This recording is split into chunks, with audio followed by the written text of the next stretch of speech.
almost at the end of our exploration of religions originating in South Asia. Today, we will be exploring a new religion, but one that has some familiar elements. It's a tradition that shares the spiritual depth of Hinduism and the serene wisdom of Buddhism, yet stands distinct in its own right. Welcome to the Library of Faith, curious souls. Today we delve into the teachings of Sikhism. Join us as we explore the origins and core beliefs of Sikhism, uncovering the essence of a faith that calls for unity, equality, and service.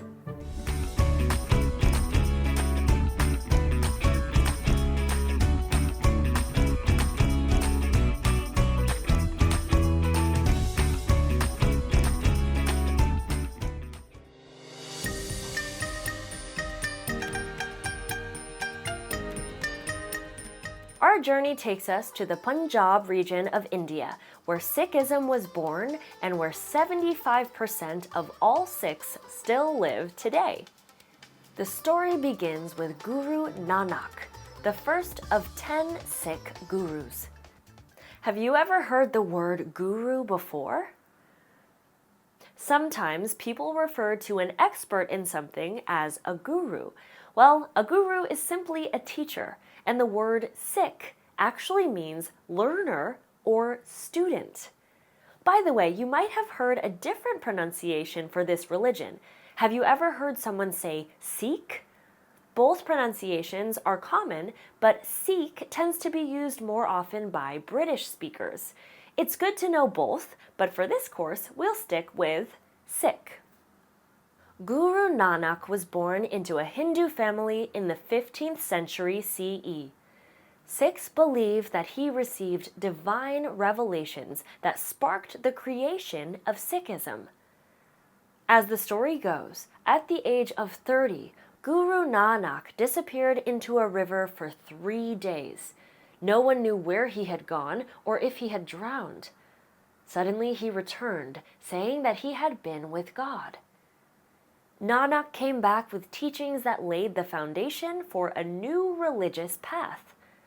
Following Guru Nanak, 9 more gurus continued his mission, each contributing to the faith's growth in different ways. They were not just spiritual leaders, but were considered divine guides. The teachings of these gurus are preserved in the Guru Granth Sahib. This sacred text is not just a collection of hymns, but is seen as a living spiritual guide and the final guru of Sikhism. But what did these gurus teach? What do Sikhs believe?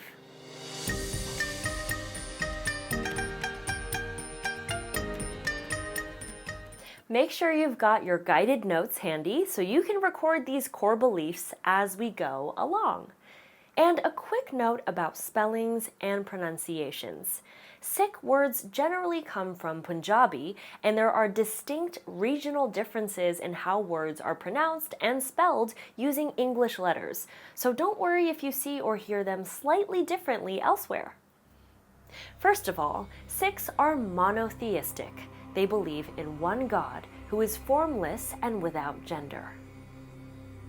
This is captured in the Punjabi phrase, Ek Omkar, meaning there is one God. And this oneness goes beyond God. At the heart of Sikh belief is the oneness of all existence. Much like Hindus believe that the Atman is Brahman, just like every individual drop of water is part of the ocean, Sikhs believe that God resides in every person, so every person is part of the same oneness.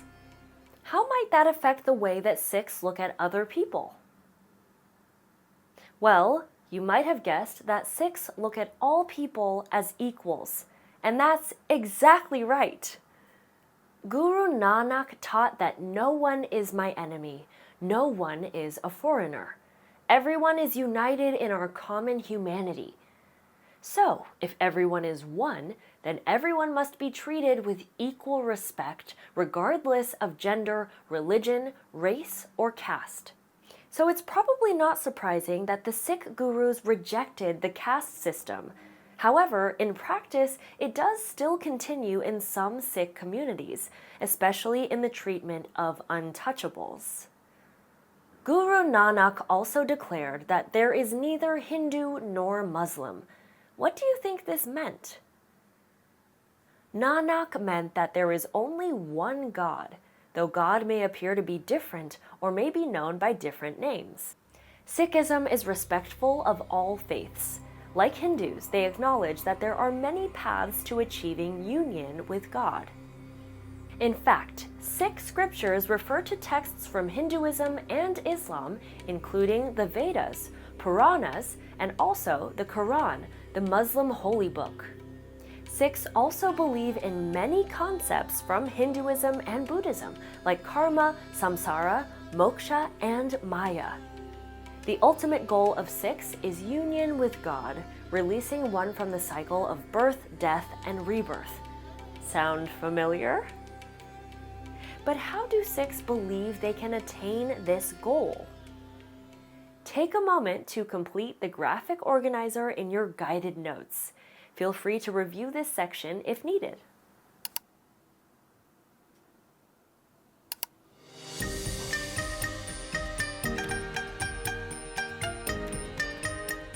Sikhs believe they can reach union with God by living a life of service and spirituality here on earth.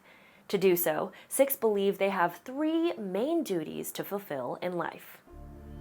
The first is Nam Japo, which means constantly keeping God in mind. It involves the repetition of God's name, Nam, meditation, and the recitation of prayers and hymns from the Guru Granth Sahib. The second duty, Kirit Karo, emphasizes the importance of earning a living through honest and ethical means.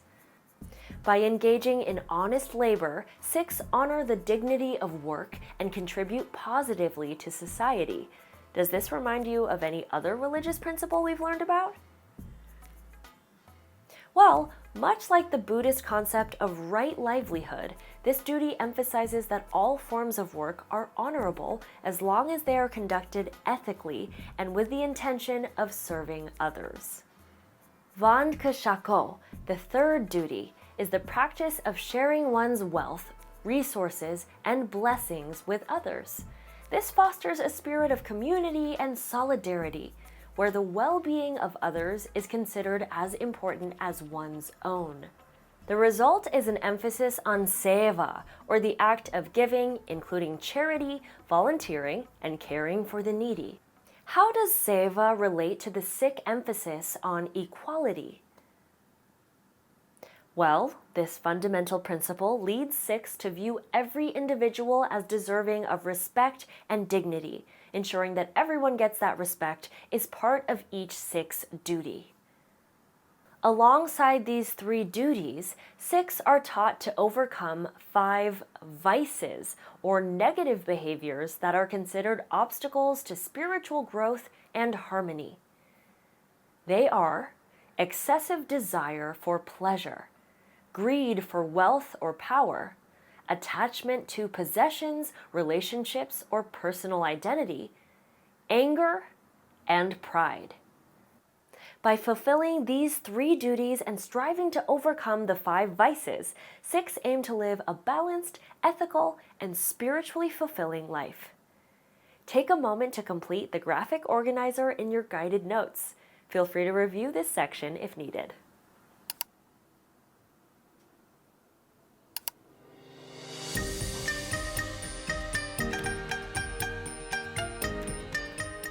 Sikhism really is a fascinating combination of religious concepts from Hinduism and Buddhism, but definitely sets its own unique path as well, especially with the focus on equality and service in the community. Let's end today's chapter by reviewing some final words from the final Sikh Guru, the Guru Granth Sahib. Those who have truth as their fast, contentment as their sacred shrine of pilgrimage, spiritual wisdom and meditation as their cleansing bath, kindness as their deity, and forgiveness as their chanting beads. They are the most excellent people. Well, I can't wait to see what all of that looks like in action. Until then, stay curious, friends. Hey, hey.